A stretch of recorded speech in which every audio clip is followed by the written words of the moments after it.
History doesn't repeat itself, but it often rhymes. If you look at India today and feel a strange sense of deja vu, you aren't crazy. Media is compromised, check. Opposition leaders in jail, check. A government who is seemingly controlling and consolidating the total control, check. But is today really same as the dark ages of 1975? To understand how the BJP might mirroring what they once fought against, we have to look at the playbook of power. Let's start with why today feels so much like 1975. The similarities are striking, especially in three areas. One, the squeeze on the press. In 1975, Indira Gandhi did not hide her disgrace for the press. She imposed strict pre-censorship. Editors literally had to get government consolidation and government approval before publishing a news. News supplies, power supplies to the newspaper offices were cut. Today, the government doesn't need a power cut. Instead of formal censorship, we see corporate capture of self-censorship. Media houses are bought by billions aligned with the ruling party. As a journalist who doesn't fall in line face leads to harassment. The methods changed, but the result, a corrupt media, looks awfully similar. Secondly, jailing opposition. During the 1975 emergency, over 10,000, I think, yeah, 10,000 politicians were oppositions.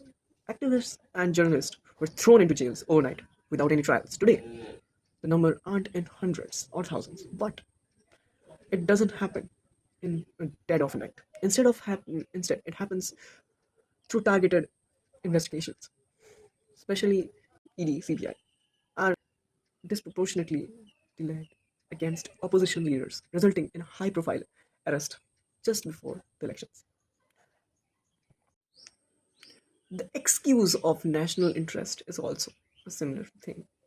When Indira Gandhi suspended democracy, she claimed it was to save the country from internal disbalance and foreign funding of, you know.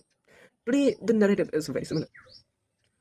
No matter what consequences you follow, they will just blame like they are funded by George Soros to break India. They want to do like cut India in thousand parts. Isn't that similar? Today, the narrative is very similar. If you go against the government will say you like you are anti-national or a threat to India's development society or you are a threat to India's development and security. Both regimes equate citizenship and the threat to the current leader as anti-national. And if you betray the leader or you question the leader, it means you are betraying your nation. Okay, so if they look so similar, why do political scientists call 1975 a declared emergency and today's an undeclared emergency? Because the methodologies have changed, but there are some fundamental differences. First differences is the rule of law versus the autocratic legalism. Yeah, I'm just using the language of advocates. Wait, I will explain. So, what it is. In 1975, Indira Gandhi literally suspended the constitution using the Article 352. Citizens lose their fundamental rights, and courts were stripped of their powers to issue rights and habeas corpus. It was a legal, it is a dictatorial regime like thing. Okay. Today, the constitution remains fully active. But the government uses the strategy called autocratic legalism. They don't suspend the laws, they weaponize the existing laws, like Prevention of Money Laundering Act PMLA and Anti Terror Law Acts like UAPA. How it is done? Making the process itself the punishment so that you don't against the government. The ballot box still bites. During the emergency, elections were suspended. Indira Gandhi ruled by absolute disgrace. Today's India is still an electoral democracy. Look at 2024. BJP lost its single party majority and had to rely on coalition. Opposition parties still won the state elections from governments and given govern millions of people. In 1975, the oppositions were entirely erased from the map. Today, they are battled, but they are very much in the ring. The brutality of the states. We cannot forget the sheer physical brutality of 1975. The state forced mass sterilization of poor millions citizens and to bulldozerize the slums at a scale.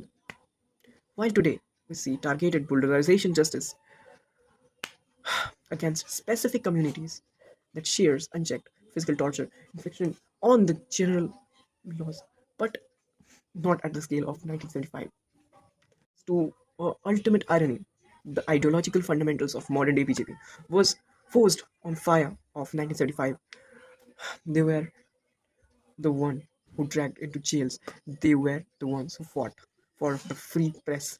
The 1975 emergency was a heart attack for Indian democracy. Sudden, violent, and obvious. Only one media channel, that was Indian Express, stood against Indira Gandhi. Surprisingly, today as well, only one newspaper is against the government and giving the free news and accurate news, that is Indian Express. What we witness today is more like a chronic illness, and the institutes have been accused. They are just slowing, being hollowed out. And perhaps that is the scariest part. When a leader declares an emergency, the people knows what to fight against, but the democracy eradicates slowly and rots slowly, legally, and sounds cheering new. You don't have an anchor to swallow. How do you know you are finally lost?